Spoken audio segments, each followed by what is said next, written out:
I was in this strange little hotel, and I just lost the competition. I cried all night. I was this 21-year-old kid, and I was crying all night.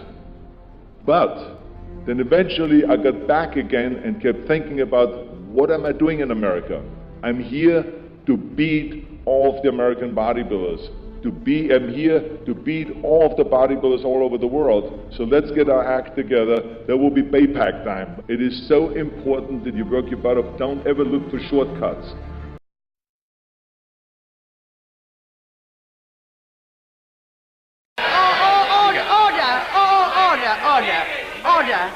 Order. I've just made it clear to Mr. Duncan Smith that the leader of the opposition is not giving way, and yet since I made it clear, he has been on his feet 3 times trying to intervene and to disrupt. Order. I have not finished as yet. The leader of the opposition has made it clear he's not giving way. It is the custom in this House, once that has been clearly stated, that honourable members do not go on pressurising.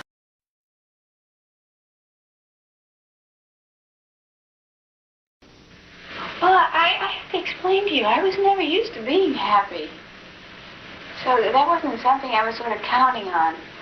I think I counted on it, yes, in marriage.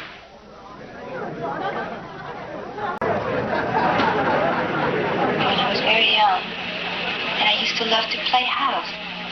And you could pretend, you could say, hey, what about if you were such and such, and if I were such and such, and I'd say, oh yeah. And it was like, you could make your own boundaries.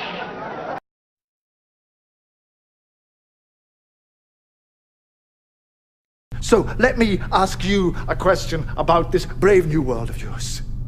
When you've killed all the bad guys, and when it's all perfect and just and fair, when you have finally got it exactly the way you want it, what are you going to do with the people like you? The troublemakers. How are you going to protect your glorious revolution from the next one?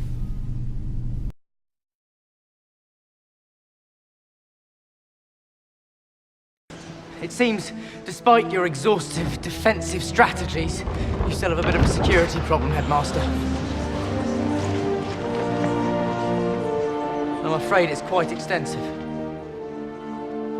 How dare you stand where he stood?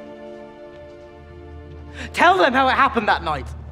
Tell them how you looked him in the eye, a man who trusted you, and killed him. Tell them.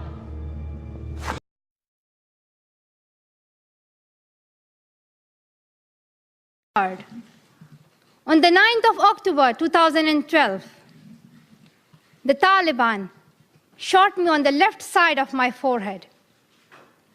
They shot my friends too. They thought that the bullet would silence us. But they failed. Weakness, fear, and hopelessness died. Strength, power, and courage was born.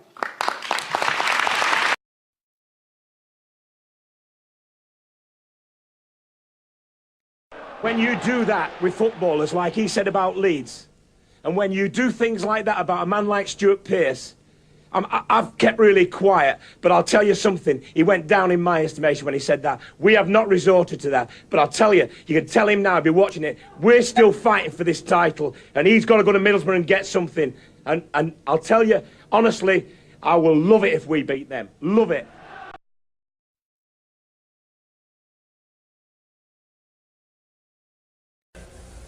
But why, some say, the moon? Why choose this as our goal? And they may well ask, why climb the highest mountain? Why, 35 years ago, fly the Atlantic? Why does Rice play Texas? We choose to go to the moon. We choose to go to the moon.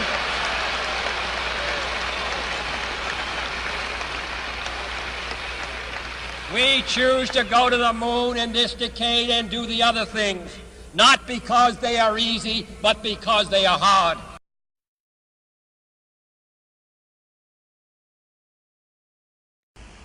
the time to build is upon us. We have at last achieved our political emancipation. We pledge ourselves to liberate all our people from the continuing bondage of poverty, deprivation, suffering, gender, and other discrimination. We commit ourselves to the construction of a complete, just, and lasting peace.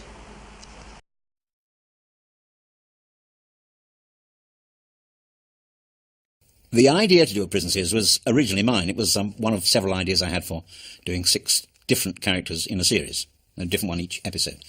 Prison was one of them. Originally, I'd imagined it be a bit more jokey, sort of smuggling women over the wall and that sort of thing, but Dick Clement and Ian Frene, the writers, quite rightly saw it as an opportunity to get some reality into the piece, not all jokes, some feeling of the sterner realities of these dreadful places.